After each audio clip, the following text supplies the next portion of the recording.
Good evening, guys. Warm welcome to the program. So, in this series of session, we are going to see what kind of format of interview question you can get in supply chain domain. So, if you are participating in any interview at any level, maybe junior, middle, or senior level, these questions will be relevant. So I will try to explain in a best possible way for all the potential interview questions. Possibly, if you want to ask your questions, you can also comment in the media. This is being live streamed in both YouTube and LinkedIn. So you can always go back to YouTube, my channel, and see the previous interview question. And of course, all this happens at a free of cost. So let us see the question for the day. Let me share the screen.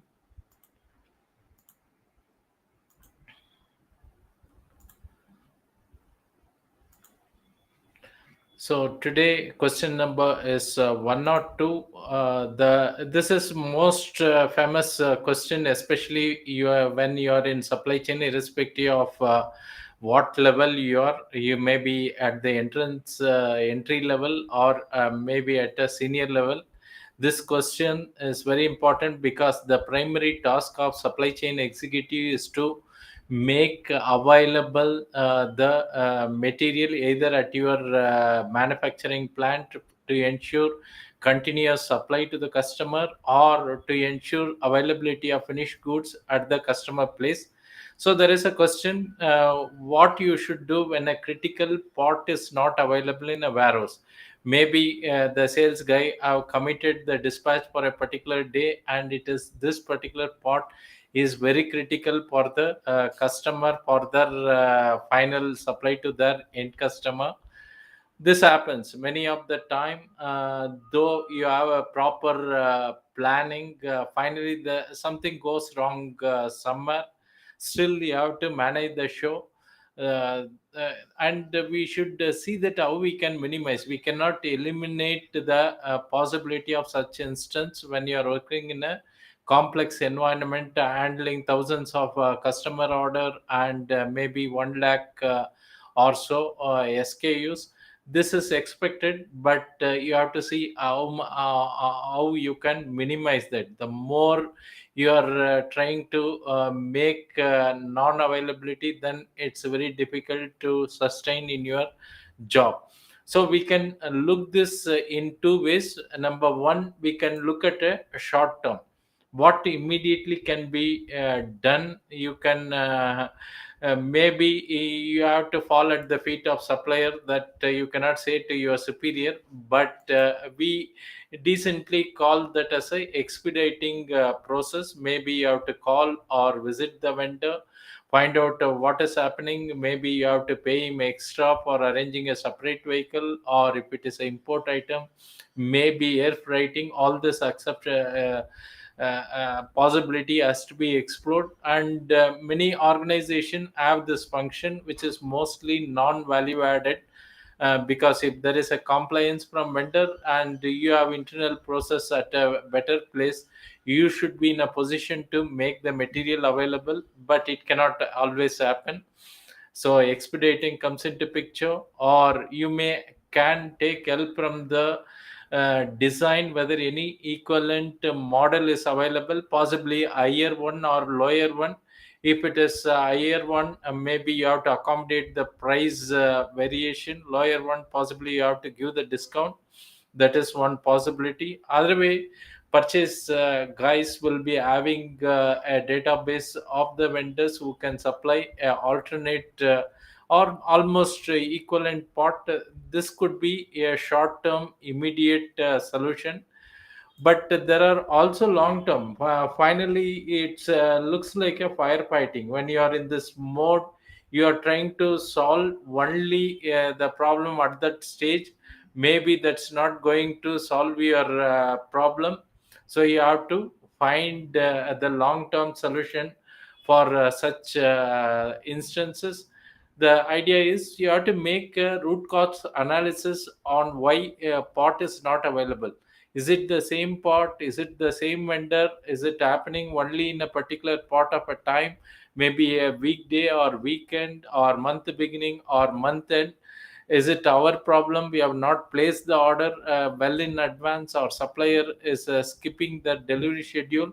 So you need to make a root cause analysis. There are a lot of tools available.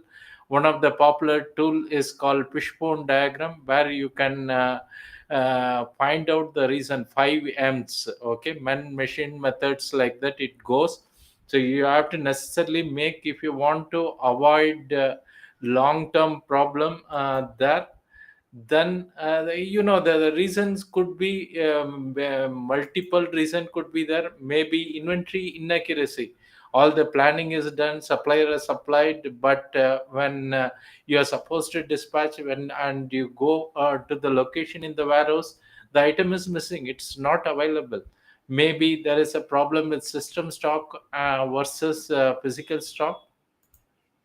Next one could be wrong planning. Maybe the people who are in core supply chain planning or material planning know about various planning methods using MPS and MRP. There we have to set the correct parameters. Assume that supplier has indicated recently that the delivery period has to be amended from 2 weeks to 3 weeks, and if it is not updated in the system, then you can expect the item to be delivered 1 week later.